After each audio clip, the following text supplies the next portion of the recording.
వీళ్ళు అభివృద్ధి చేశారు ఏంటి? అభివృద్ధి అనే అబద్ధంలో ఆటంకాలు ప్రజలకు ఇబ్బందిగా సృష్టిస్తున్నారు ఏంటి? ఈ కూటమిలో వీళ్ళు ఇచ్చిన హామీలు గాలికి వదిలేశారు. వీటి మీద పరిపాలన ఏం జరగట్లేదు. పరిపాలన అంతా ప్రజల్ని హింసించడం, కేసులు పెట్టుకోవటం, వాళ్ళని వీళ్ళని నలుగురు పోగేసుకొని ఏంటి ఇళ్లలో మొగుళ్ళకి బాధ్యతగా మాట్లాడుకుంటారో తెలియదు కానీ ప్రెస్ మీట్ ముందుకు వస్తే మాత్రం అరే ఒరే ఈ చెత్త మాటలకు మాత్రం ఏమీ తక్కువ లేదు. ఏమా మీరు ఇంట్లో బాగానే ఉంటారా? కనీసం ఇంట్లోనే పద్ధతిగా మాట్లాడుకుంటారా లేదా? చక్రి అన్న దగ్గర ఇక్కడ బయట ఆడవాళ్ళు మాత్రం, బయట మగవాళ్ళు మాత్రం అరే ఒరే ఎవడరా నువ్వు, అసలు మీరు ఎవరని మా చక్రి అన్న గురించి నోరెత్తి మాట్లాడుతున్నారమ్మా? ఆయన గురించి మీకు ఏం తెలుసని మాట్లాడుతున్నారు? మేం గాని ఆడవాళ్ళమే బయటకు వచ్చామనుకో, ఆడవాళ్ళమే మేమే చాలు, మా చక్రి అన్నకి ఎవరు అవసరంలా, ఆయన రావసరం లేదు బయటికి. మేమే బయటకు వచ్చి ఆడవాళ్ళమే, నువ్వు అన్నావు కాబట్టి ఆడవాళ్ళమే చూసుకుందాం, మేమే వస్తాం, నువ్వు ప్లేస్ చెప్పు. మా చక్రి అన్న తరుముతా అన్నావు కదా, ముందు మమ్మల్ని తరిగిన తర్వాత అప్పుడు మా చక్రి అన్న దగ్గరికి రా, నీకంత దమ్ము ధైర్యం ఉంటే. పరిపాలన చేయడం చేత కాదు ఏంటి? పేదలను హింసించి ఇబ్బంది పెట్టి ఈ కైండ్ ఆఫ్ ఎలిగేషన్స్ బాగా చేస్తారు మీరు. వీడికి తప్ప దేనికి మీరు పనికిరాకపోగా రౌడీజ పాలన, రౌడీజాలు, మాకేమో బలగం ఉంది, బలం ఉంది అని ప్రజల్ని మాత్రం హింసించడంలో ముందున్నారు మీరు.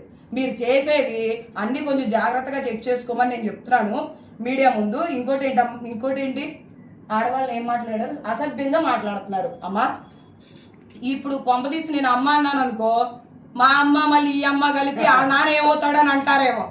అదొక భయం పట్టుకుంది ప్రవీణ్ గారు, అదొక భయం పట్టుకుంది అనుకోండి. దాన్ని చక్కగా ఇదిగో మేబీ మీరు దీని గురించి మాట్లాడారు, మేము దాని గురించి జవాబిస్తున్నాం అని చెప్పేసి ఒక క్లారిటీ ఆఫ్ కమ్యూనికేషన్ అనేది ఇరు వర్గాల్లో ఉండాలా. మేము ఎంత పద్ధతిగా మాట్లాడుతున్నామో, మా ఇన్ఛార్జ్ అయిన చక్రి అన్న మా ఎంత పద్ధతిగా మాట్లాడిస్తున్నాడో, మీరు అడిగిన ప్రశ్నలకి మేము ఎలాగ పొలైట్ గా సమాధానం చెప్తున్నామో యాజ్ టీజ్ మీరు ఆ వేలోనే కమ్యూనికేట్ చేసుకుంటే బాగుంటది. అడ్డదిడ్డాలుగా ఎలా పడితే అలాగా మా నాయకుడిని పట్టుకొని చీరేస్తాం, చించేస్తాం, మేము వచ్చేస్తాం ఏంటి? ఏదో వీళ్ళు వస్తారని మేము అందుకే చక్రి అన్న గేట్లు కూడా తెరిచి ఉంచాడు. అంత మొనగాడెవరో మగోడెవరో రమ్మని చూసుకుందామని మేము కూడా ఇక్కడ ఈరోజు కూర్చున్నాము. మీరు వస్తారంటే మేము కూర్చుంటాం, మనందరం కలిసి కూర్చొని మాట్లాడుకుందాం. పోయేదేమీ లేదు ఏంటి?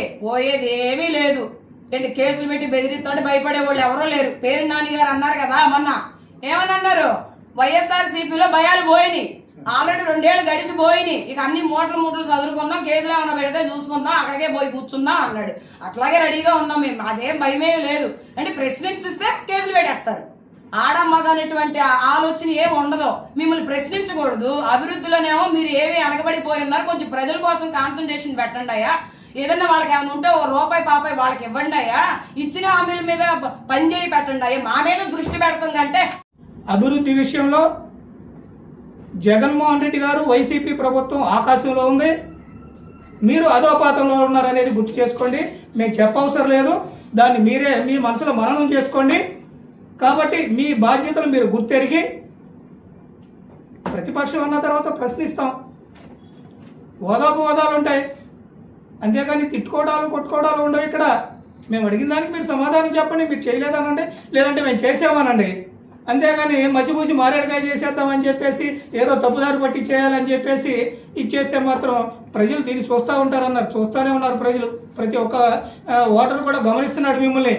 మీరు ఎన్ని హామీలు ఇచ్చారు, ఎన్ని మోసాలు చేశారు, ఎన్ని లక్షల కోట్లు అప్పు చేస్తున్నారు. జగన్మోహన్ రెడ్డి గారు కరోనా టైంలో కూడా 5 సంవత్సరాల్లో ఆయన చేసిన అప్పు ఎంత, 2 సంవత్సరాల్లో మీరు చేసిన అప్పు ఎంత అని జనాలు గమనిస్తున్నారు. ఈరోజు ప్రజలు ఎవరు పిచ్చిగా లేరు.